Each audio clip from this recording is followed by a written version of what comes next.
Cheyenne Raiders by Robert Jordan, writing as Jackson O'Reilly. Copyright 1982 by James O'Rigney, Jr. This full-length reading was published by arrangement with Sobel Weber Associates, Incorporated, and was produced in 2001 by Books on Tape, Incorporated, which holds the copyright thereto. This book has 251 pages and is read by Michael Kramer. Should you have any questions about this recording, please call the customer service number shown on the package for information or assistance. Chapter 1. "Mr. Russell," the tall, dark-haired young man called out as he turned in his saddle. "You said we'd reach the Arkansas yesterday. When will we get there?" "Soon, Pilgrim," the lean, buckskin-clad guide replied laconically. The two riders were 8 days out of Independence, Missouri, and far into the unorganized territory.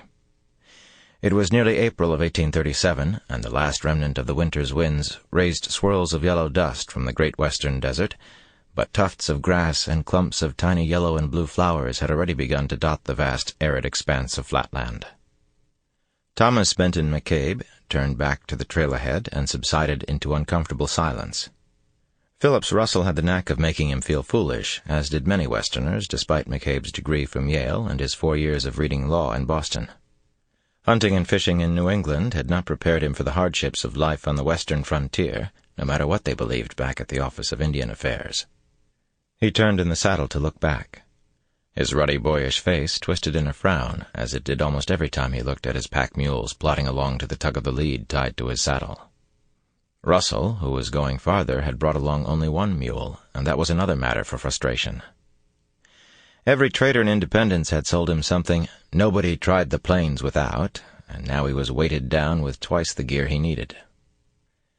"You'll find out which stuff is worth carrying," Russell said suddenly.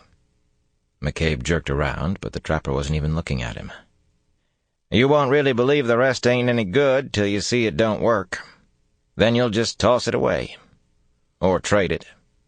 There's always some damned fool ready to buy anything." McCabe colored, but Russell still didn't look at him. "Things you hang on to are your hawkin', your horse, your knife, and them Patterson Colts, in that order. I don't know how good those newfangled revolving pistols will work out here in the heat and the dust and the snow and the rain, but the others will keep you alive." He grinned suddenly and looked over his shoulder at McCabe. "Most important thing to hang on to, of course, is your hair. Won't need any guns if you lose that." "I don't expect to need them anyway. I'm coming peacefully, and you said the Cheyenne would accept me if I showed peaceful intent." "There's others, boy," Russell snorted, pulling his fur cap farther down over his forehead. "You spend much time with the Cheyenne, and you'll most likely run into Osage, Kansas, Iowa, Omaha, Pawnee, Ponca, maybe some Sioux, Crow, Blackfoot, Shoshone, Utes, Apache, Kiowa, and Comanche. Quite a list, ain't it? And they'll all want to lift your hair, especially the Kiowa and Comanche." "But I'm just here to write a report for the government, like dozens of other men. I have no part in Indian conflicts." Russell laughed dryly. "If Sitting Bear brings the Kiowa calling, you try telling him that. I'd be right interested to hear what he has to say." McCabe hadn't considered that the Cheyennes allowing him to stay might put him in danger. The wind suddenly seemed colder, and he tugged his heavy wool coat tighter. Russell suddenly stopped and swung his horse around to face McCabe. "A man back in Independence told me you've got over 100 pounds of seed corn on those mules," he said. "Is that true? You bringing seed corn out here, to the Cheyenne?" "A gift," McCabe replied awkwardly.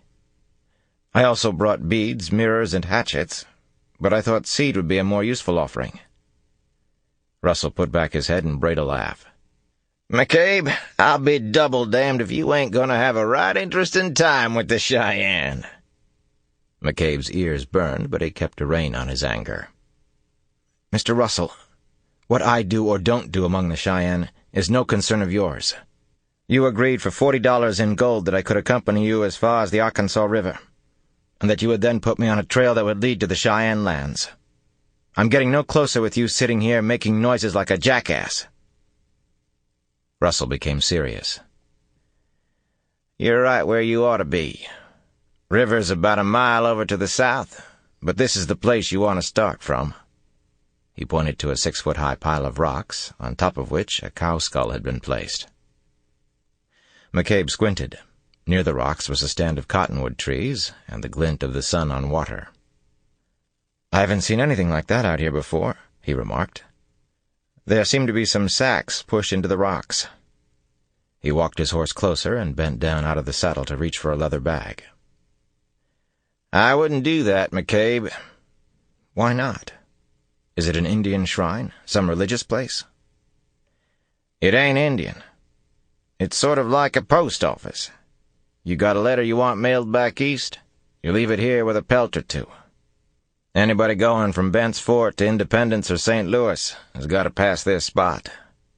They stop regular and pick up anything waiting here." McCabe shook his head. "What an undependable way of doing things. Don't the letters and pelts ever get stolen?" "I ain't never heard of anyone stealing from this cairn, McCabe. Not even the Indians. They figure it for some kind of white man's shrine, a holy place." Russell spat and licked his dry lips. "I thought you were eager to get on your way, McCabe." "You still haven't shown me the trail." "Well, it ain't exactly a trail the way you likely think of one. You begin at this cairn and head off that way," Russell explained, pointing. McCabe quickly pulled out his compass and checked the direction. West-northwest. "Well, I suppose you can use that fancy compass, but all you need to do is keep the sun over your right shoulder in the morning and in front of your left shoulder in the afternoon. That'll fetch you up among the Cheyenne." "Thank you, Mr. Russell." He stuffed the compass back in his pocket and shook Russell's hand. "You take care of yourself, McCabe, and try to hang on to your hair." As he started off at a slow walk, trailing his pack mule, he called back over his shoulder, "You're going to have a right interesting time, McCabe, you and your corn." As the trapper rode away, McCabe was struck by the chill realization that, except for Russell, there was no one else for 250 miles but Indians. "Well," he muttered, "that's who I came to see." The contour of the land didn't change much for the next 2 days, and as McCabe rode through the prairies, he wondered why the Indians there didn't farm. The fertile black loam was better than most farm soil in New England. Late on the second day, he was sunk deep in his thoughts about farming as he rode along, when suddenly his horse shied. He clucked at his mount, then looked around to discover the cause of the animal's alarm. There could be wolves behind one of those dips, or even a grizzly bear, though Russell had said they weren't often seen this far out of the mountains. Swallowing hard, McCabe thumbed back the hammer on his heavy Hawken rifle. It might even be some of those unfriendly Indians the trapper had spoken of, the ones who might want his scalp, he thought. He considered what to do. If he simply rode as fast as he could, he might get away, but he would have to leave the pack mules behind. There'd be no fast riding with them, and despite Russell's admonition, he wasn't yet eager to abandon them. Whatever the horse had shied from seemed to be in front of him and to the left. Keeping the muzzle-loading rifle pointed in that direction, McCabe rode slowly to his right and down into a shallow ground depression. Slowly he worked his way around to his left. Every time the ground rose enough to make him visible, he kicked his horse into a trot, risking the extra noise to make his way into the next draw quickly. There were no sounds except his own, but his eyes darted warily over every bush. Suddenly his mount started again, and he had to saw at the reins to keep it from breaking into a run. The mules stamped their feet and blew nervously. Quickly his eyes probed the low bushes clinging to the sides of the gully, his rifle following his gaze. Nothing moved, but the animals still wanted to be out of there. Abruptly he let out an exclamation. Under a bush, where his gaze had already passed twice, was a man's hand.